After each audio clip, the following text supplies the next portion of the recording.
Did you know 65% of shots are played within 100 yards? Big area of the game, you've got to get it right, let's fix it for you.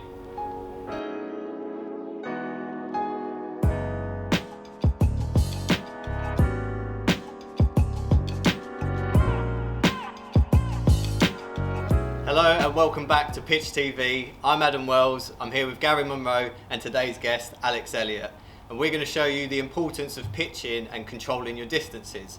But before we start that, please head over to YouTube and social media and follow Alex Elliott Golf and Pitch Golf London. Let's get started. Gary? So, the wedge game. Yep. The wedge game has such an importance on your scoring and inside that 100-yard zone. I don't see it being practiced enough. And I also see people just with bad course management choosing the wrong club to play the wrong types of shots. So, Alex, if you can actually talk us through your system of how you can control distance and how you can use the wedges to your advantage. Yeah, I think first off you've got to understand how far you hit your full one. Yeah. So, I mean, it probably staggers me, and like you guys said before, like, you ask somebody how far they hit the 7-9, straight away, they'll be straight in there, 150 yards, I've got it. Everyone says 150. Yeah, exactly. But you ask them how far hit the 54, how far hit the sandwich, it all becomes a little bit wishy-washy. So, my method is try and find out how far your sandwich goes, your 54, your 58, whatever that is, and then work it back from there. So let's talk about percentages. 100% shot, 75% shot, and a 50% shot. It's easy, yeah? Yeah. Let's try mine. Let's go. So we go with 100%. So yeah, I mean, and in terms of 100%, I wouldn't say it was 100% in terms of like a 7-9 or driver speed. Yeah. I would say it's very much a swing that's within yourself. So controlled. So yeah. Would it be more like 100% distance of your swing, like as in your arms go back? I personally don't know. No. I personally wouldn't swing it as far, just because in my brain that's my trigger for being a little bit shorter, a little bit slower, a little bit more compact. Okay, but we're thinking kind of full swing terms as your 100%, even if that's not a full-blown hit. So if I'm right, this should probably go around 100-ish yards. There's no pressure, I've got to get that right. We've got the Foresight FSX Pro set up here, so you're going to see on the screen exactly how far he's carrying it in the bottom right box. We've also got some other numbers with his club speed and ball speed and efficiency that we're going to take a little look at. So let's see the full one. Okay.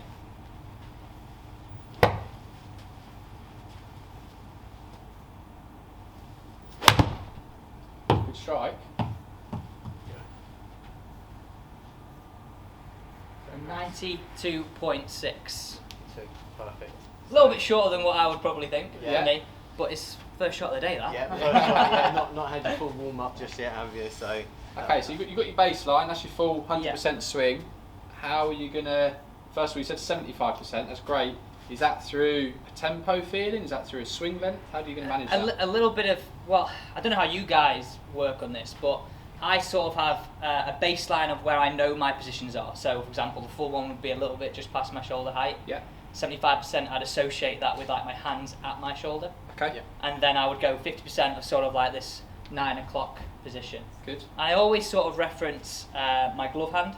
I think if you stick to the same reference every single time, it then helps you work through it. But how do you guys work? That's a good point there. I experimented with this. Wedge game is something I really focus on. And you can focus on where the club head is as another reference for viewers out there, how far that's travelling back. Or as Alex does it, he references how far his hands go back. Just make sure you keep it consistent. For me, I've got a couple of different positions I like to hit, and they go certain distances, and I always use my gapping in here to check that. Adam? Yeah, so I'm very similar. I actually use a mixture of my hands, the tag, on the shafts. We've got the tags that are on here. I use that as a reference, the club head, so that I've got different options for different distances. So you mix it up, you go through all three? Yeah, I mix it up. We're talking more about that a bit later when we've got different distances we need to cover, but that's how I do mine. Okay, I'll go into my second shot here. I see your 75% one then. So I think one thing we should point out, guys, here is the fact of a lot of people would associate, I've got to have a shot that's around 100 yards, I've got to have that shot, but it's finding that position that works for your swing as a full shot. Because if you work it to you, you're going to be more comfortable with this. Whereas if I've got to have a 100 shot, I've got to have a 75 yard shot, I've got to have a 50 yard shot, it then becomes a little bit hard to work to, because we're going to be a lot different. You're going to be a lot further than me. You're a lot taller, a lot bigger arms, a lot bigger than you. But no, it's true. Like, we wouldn't have the same driver distance. We wouldn't potentially have the same 7-9 distance. So the same's got to apply with the short stuff. Yeah, no, it's a very, very good point that you make there. I think a lot of people go searching for the 100-yard shot when actually it might not be one that they're comfortable with. If it happens to be 92 yards or 105 or whatever, then play with it and use that to your strength. Okay, so this is going to be my 75% one now. So I'll be feeling, and I always take a practice swing on the course, feeling and sort of trying to reference where my hands are. Yep. Then I've got a fresh feel, I can take it into the shot. Perfect.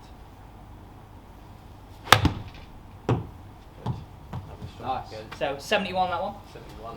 There we go. Perfect. Works So out that's, well. yeah, roughly about 75%. Yeah, so that swing that you have there, Alex, would that be something that you'd be looking to kind of repeat? So that same swing feel will keep producing 70, 71, 72 Yeah. yards each time. So And yeah. all I'd do is, like, most people carry 4 wedges. Like, Yeah. I don't know if you guys want to get in the comments down there below, what wedges do you carry? How many wedges do you carry? I carry 4. I carry Got to think now. three wedges, I believe. 3 wedges, yeah. So I would almost associate my hands and where they are as the position, and I just change my club to alter certain things. But I think we'll get into that. Okay, Yeah, now, shortly. another 50%. This is the one I'm not so comfortable at. Why is that? Just lack of experience in playing the shot in practice? I think because I don't really use positions per se, it's sort of that borderline of feel Yeah. as opposed to 'Cause, solid positions. For this distance, you're probably going to be quite close to the green, so you check in where the bunkers Yeah. are, the land. But I'm quite a what's visual going on. person. Yeah. Like, Okay. So okay. me on here trying to hit it a certain distance, I'm a bit like, oh. Yeah. Alright, let's see it. Alright. The 50% one. Okay, and again, I'm just thinking about where my glove hand is and where Yeah. I feel that. Good. There we go. So 45, 45 70 yards. and 90. Yeah, perfect. Yeah, so that you can see that that's gapped down quite nicely there.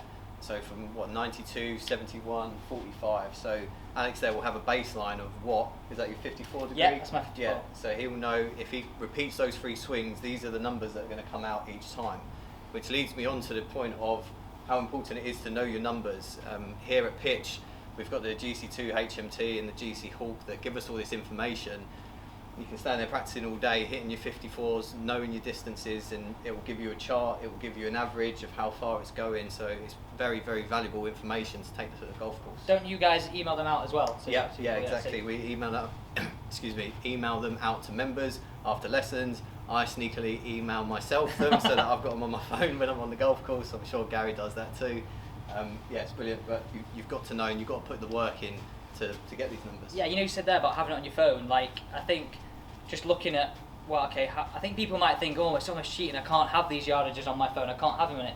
What I do is I sort of have like almost like a scorecard book, and Yeah. I put a little piece of paper that I laminate in the perfect. top. Yeah, So if it's absolutely. raining, it stays good, and Yeah. they're just little flick, little reminder. Away I Yeah, go. absolutely. I think every decent player that I've played with, I've seen them. They've got yardage booklet, the scorecard, and a wedges distance, Yeah. like table.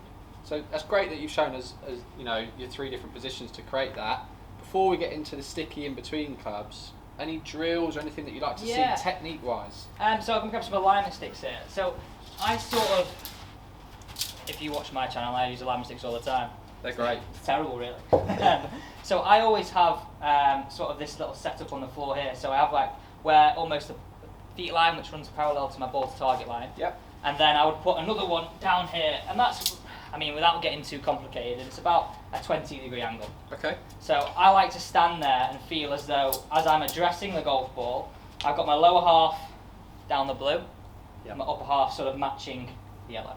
Is that on all wedge shots up to like 100 yards or No, just shorter ones? as I go sort of, if I work this, if you did in the order that we did, the longer shots, I would go less open, a little bit more to your standard shot. Yep. And then as I get a little bit closer to the green, so for example, if you notice on my 45-yard shot, I got a little bit closer together, a little bit more open the lower half. Okay. Sort of that sticky situation between the pitch and a chip sort of area. Yeah.